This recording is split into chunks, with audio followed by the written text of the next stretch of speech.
పట్టుదలతో చేస్తే సమరం తప్పకుండా నీదే, విజయం కష్టపడితే రాదా ఫలితం పదరా సోదరా.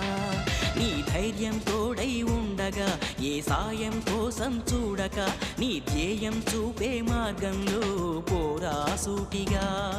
ఏనాడు వెనకడుగేయక ఏ అడుగు తడబడనీయక, నీ గమ్యం చేరేదాకా దూసుకుపోరా సోదరా. పట్టుదలతో చేస్తే సమరం తప్పకుండా నీదే, విజయం కష్టపడితే రాదా ఫలితం పదరా సోదరా.